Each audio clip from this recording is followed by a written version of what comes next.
বিশেষজ্ঞ সংঘমিত্রা সরকার এই মুহূর্তে আমাদের সঙ্গে রয়েছেন।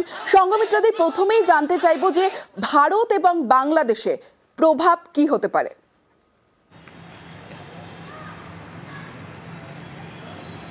আরেকবার প্রশ্নটা করবেন।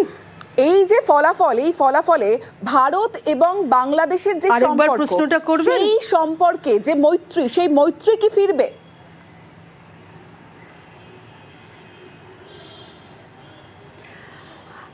নির্বাচনের পুরোপুরি ফলাফল এখনো তো প্রকাশিত হয়নি, তবে যা ট্রেন্ড সেই থেকে আমাদের মনে হচ্ছে যে বিএনপি সরকার গঠন করতে চলেছে। বিএনপি পরীক্ষিত রাজনৈতিক দল, পূর্বেও বাংলাদেশের ক্ষমতায় তারা এসেছিলেন, সুতরাং তার গতি প্রকৃতি সম্পর্কে আমাদের কিছুটা ধারণা তো নিশ্চয়ই রয়েছে। অন্তত এই মুহূর্তে যে অরাজকতার পরিবেশ ছিল বাংলাদেশে, যা অনেকাংশের ক্ষেত্রেই তাদের আভ্যন্তরীণ যে ব্যবস্থা ছিল তা নিয়ন্ত্রণ করতে সেভাবে সক্ষম তারা ছিলেন না, তার থেকে একটি নির্বাচিত সরকার গঠন হলো। যদিও সেই নির্বাচন সম্পর্কে আমার প্রাথমিক যে বক্তব্য রয়েছে যে সেই নির্বাচনে একটি প্রধান রাজনৈতিক দলকে নিষিদ্ধ করে তারপরে সেই নির্বাচন অনুষ্ঠিত হয়েছে। সুতরাং মানুষের প্রতি, জনগণের প্রতি যদি আস্থা থাকতো, সেই আস্থার ক্ষেত্রে প্রথম কথা থাকতো যে মানুষ দ্বারা সেই রাজনৈতিক দলটি প্রত্যাখ্যাত হলে তারপরে যে জয়ী হতো তার প্রতি আমার আরো বেশি আস্থা থাকতো। আমরা একটা বিষয় দেখেছিলাম যে চীন, বাংলাদেশ, পাকিস্তানের মধ্যে যে অক্ষ তৈরি হয়েছিল, বিএনপি আশায় সেটাতে কি প্রভাব পড়বে?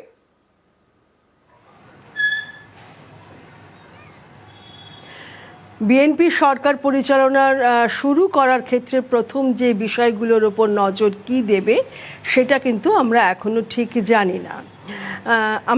আমার যেটা ব্যক্তিগতভাবে মনে হয় যে বিপুল পরিমাণ মানুষ এই মুহূর্তে বিএনপিকে বেছে নিয়েছে গণতন্ত্রের প্রতি আস্থা জ্ঞাপন করবার উদ্দেশ্যে। এবার নতুন তারেক রহমানের ক্ষেত্রে তার সরকার কিভাবে তাদের প্রায়োরিটি চয়েস করবে, সেই চয়েসটার ক্ষেত্রেই নির্ভর করবে এই নতুন ব্যবস্থা বা পাকিস্তানের সঙ্গে তাদের সম্পর্ক কিভাবে এগোবে, এবং সেটা যেমন পাশাপাশি থাকবে আমরা আশা করব যে ভারতের সঙ্গে অনেকটা সদর্থক ভূমিকার দিকে এই নির্বাচিত সরকার তার হাত প্রসারিত করবে। সংঘমিত্রাদি, একটা বিষয় আমরা দেখেছিলাম যখন ভারত বাংলাদেশ শেখ হাসিনার সময় যদি আমরা দেখি যে সম্পর্ক, যে উন্নয়ন, এবং শুধু তাই নয় যে উচ্চতায় পৌঁছেছিল বিভিন্ন বিষয়, বিনিয়োগ হোক, প্রযুক্তিগত উন্নয়ন, এবং সেই সম্পর্ক কোথাও গিয়ে দূরত্ব তৈরি হয় ইউনূস জামানায়। ফের কি সেই সম্পর্ক হবে তারেকের জামানায়?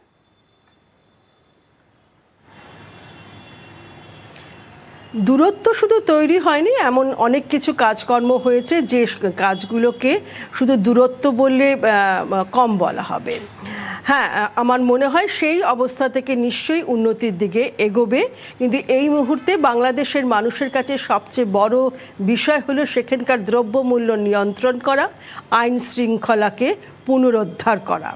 এই দুটোর ক্ষেত্রে আইন শৃঙ্খলার পুনরুদ্ধার হওয়াটা ভীষণ জরুরি ওখানকার মানুষের ক্ষেত্রে, এবং তার নিরিখে ভারতের সঙ্গে যে বাংলাদেশের সম্পর্ক কিছুটা হলেও উন্নতি তো নিশ্চয়ই হবে, অন্তত আমার তাই মনে হয়। সেটা হতে পারে সুরক্ষাগত দিক, সেটা হতে পারে বাণিজ্যিক দিক, কিন্তু যেহেতু বললাম এটি একটি পরীক্ষিত রাজনৈতিক দল, এবং যে রাজনৈতিক দল থেকেই আমরা প্রথম মহিলা প্রধানমন্ত্রী পেয়েছি বাংলাদেশে, যে হাসিনা সরকারের পতনের পর বাংলাদেশের যে ছবি আমরা দেখেছি, সংখ্যালঘুদের ওপর যে অত্যাচার, সেই অত্যাচার কি বিএনপি জমানায় বন্ধ হবে কি মনে করা হচ্ছে?